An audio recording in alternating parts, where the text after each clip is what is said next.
कहते हो कि आपातकाल में जब नसबंदी कराई गई, तो जो लोग नसबंदी का विरोध कर रहे थे जब वो सत्ता में आए, आपातकाल के बाद तो वही लोग सत्ता में आ गए ना, उन्होंने नसबंदी बंद कर दी। बताओ, नहीं करी ना।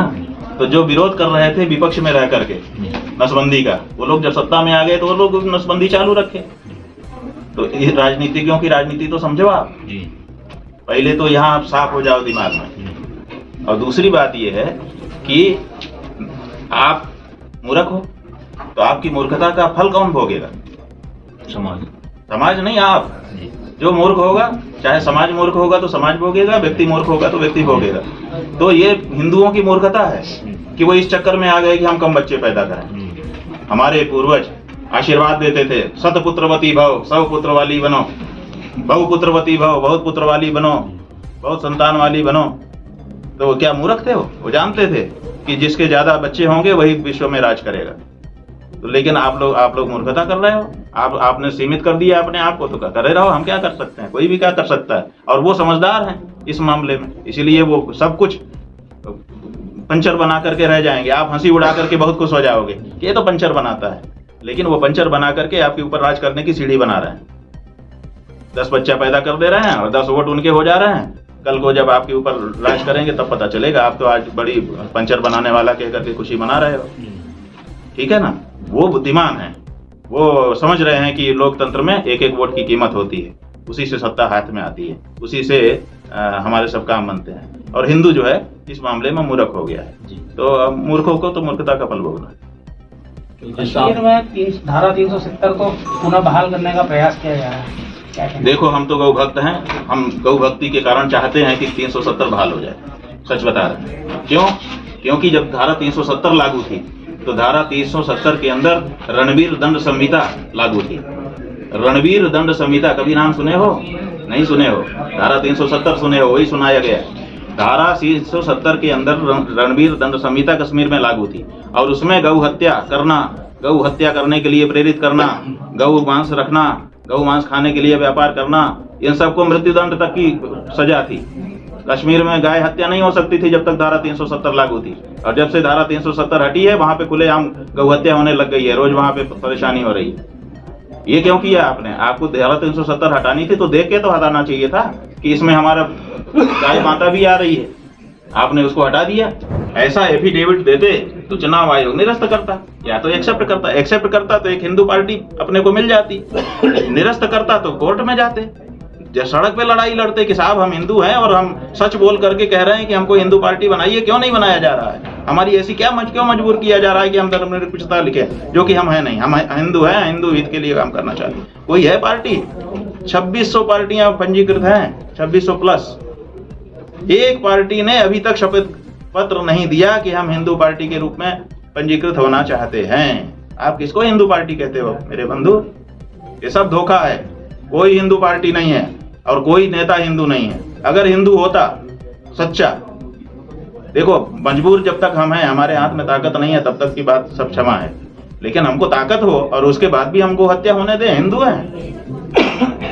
मैं प्रधानमंत्री बन गया, मैं राष्ट्रपति बन गया, उसके बाद भी ये गोपाल महाराज को आप बना दोगे राष्ट्रपति प्रधानमंत्री, क्या पहले दिन ये पहला काम नहीं करेंगे? क्यों? क्योंकि हिंदू है, इनका खून हिंदू है।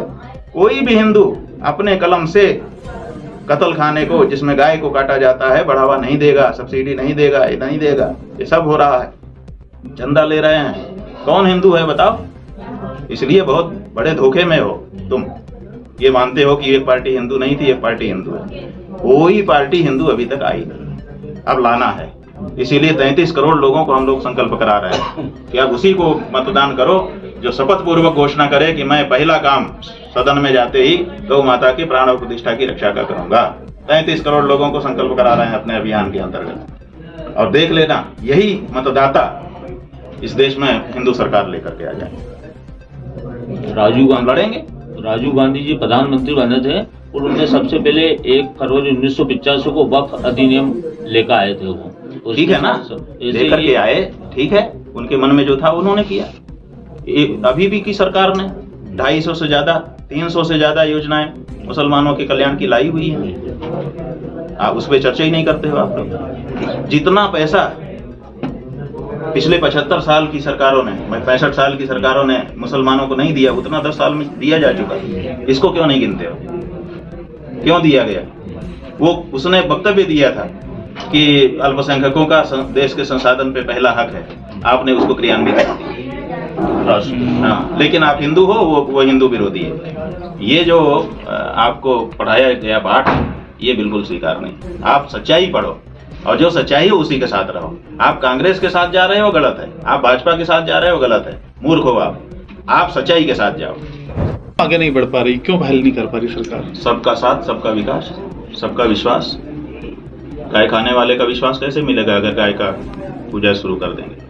इसलिए वो क्या कर रहे हैं, वो पूजा भी कर रहे हैं, उसका भी वीडियो आपसे बनवा रहे हैं और पब्लिक कर रहे हैं, और जो काट करके बेचा जा रहा है उसका आंकड़ा भी सार्वजनिक किया जा रहा है, ताकि जब उनके सामने जाएं, पूजा करने वालों के सामने, तो फोटो दिखा दे, ये देखिए हम तो कितने बड़े बात। और जब उनके सामने जाएं तो ये देखिए आंकड़ा।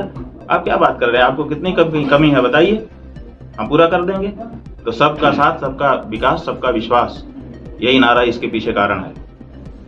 देश के बहुसंख्यक सनातन धर्मियों की, देश के बहुसंख्यक गौभक्तों की, देश की परंपराओं की, देश के धर्म की अवमानना की जा रही है सबका साथ, सबका विश्वास जीतने के चक्कर में। आप सबका साथ, सबका विश्वास नहीं कर सकते। ये देश बहुमत का देश है, यहाँ पर बहुमत की प्रणाली चलती है। यहाँ पर जो ज्यादा संख्या में है उसके बारे में आपको सोचना पड़ेगा। ये गलत बात है कि हम अल्पसंख्यकों को ज्यादा महत्व देंगे। अल्पसंख्यक को बहुसंख्यक के साथ एडजस्ट करके रहना, यही बहुमत की प्रणाली है। तो आप इसको अनदेखी कर रहे हो। बहुसंख्यक लोगों की भावनाओं की अनदेखी करके आप क्या करना चाहते हो? तो ये ठीक नहीं है। ये अब इस बात को बताने का अवसर आया है और इसीलिए हम लोग निकले हुए हैं। सब कह रहे बहुसंख्यक के हिसाब से चलना चाहिए, तो फिर बहुसंख्यक के हिसाब से ही चलते हैं ना। संसद में जिसका नंबर ज्यादा था वही तो सरकार में बैठ गया, वही तो निर्णय ले रहा है। जिसकी संख्या कम आ गई उसको तो आपने पीछे बैठा दिया। क्यों बैठाया?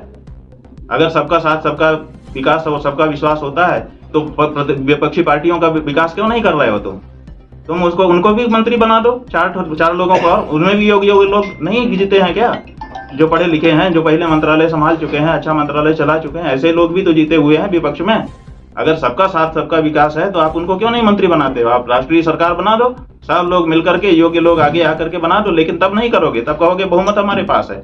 और जब हमारी बात आएगी तो हम बहुमत के लोगों की भावना को आप तार कर दोगे और बोटी बोटी करके हमारी माँ को काट करके बेचोगे और डॉलर कमाओगे। ये कहाँ तक चलेगा? ये गलत है। तो बहुसंख्यक के हिसाब से फिर हिंदुस्तान को हिंदू राष्ट्र हो जाना चाहिए। भाई हिंदू राष्ट्र ना हो, लेकिन बहुसंख्यक जो है, हम कहते हैं आप रहने दो, जो राष्ट्र है आपका राष्ट्र तो हिंदू राष्ट्र ही है। ये जो धारणा फैला दी गई है ना कि हमारा जो संविधान है वो धर्मनिरपेक्ष है, बिल्कुल गलत है। जब ये बात हमने बार सुनी तो हमने संविधान का अध्ययन किया।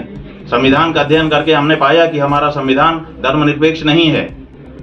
हमने कहा, जिन लोगों ने हमसे कहा था कि धर्मनिरपेक्ष संविधान के कारण हमारे हाथ बंधे हैं महाराज, तो हमने कहा कि इसमें तो धर्मनिरपेक्ष कहीं शब्द ही नहीं है। बोले आप प्रस्तावना पढ़िए। हमने कहा प्रस्तावना तो ग्रंथ का अंग होता नहीं है, प्रस्तावना क्यों पढ़े? हम तो ग्रंथ पढ़ते हैं। तो उन्होंने कहा कि प्रस्तावना पढ़िए, उसमें लिखा हुआ है। प्रस्तावना ग्रंथ का अंग नहीं होता, प्रस्तावना संविधान का अंग नहीं है। वो उसमें रहता है, ठीक है, जैसे जिल्द किताब की रहती, किताब के जिल्द से केवल शीर्षक पता चलता है, वो ग्रंथ का अंग नहीं होता है। उसी तरह से प्रस्तावना में भी मूल रूप से नहीं है। 42वें संशोधन के द्वारा पंथ निरपेक्ष शब्द उसमें स्थापित किया गया है। 42 बार संशोधन होने के बाद, 41 बार के बाद 42वां संशोधन आया। वो मूल संविधान में कहाँ ये बात है? धारा 25 में कहा गया है कि धर्म को पालन की पूर्ण आजादी है, कोई शर्त ही नहीं लगाई गई है। धारा 48 में कहा गया है कि गाय का कत्ल बंद किया जाएगा और संवर्धन किया जाएगा। तो आप भारत के संविधान को धर्मनिरपेक्ष कहते हो, गलत कहते हो। भारत का संविधान आज भी धर्म सापेक्ष संविधान है और पूरे हमको आजादी देता है, अगर उसकी सही व्याख्या की जाए तो। ये गलत धारणा फैलाई गई है नेताओं के द्वारा। और दूसरी बात यह है कि भारत का जो हिंदू राष्ट्र की बात आप कर रहे हैं, ये हिंदू राष्ट्र तो है ही है, क्योंकि हमने बता दिया संविधान में सब हिंदू की बात की गई है। आप देखिए, भारत की सरकार 78 साल से बनी है, प्रदेशों की भी सरकारें बनी हैं, अभी तक किसी मस्जिद का अधिग्रहण भारत की सरकार ने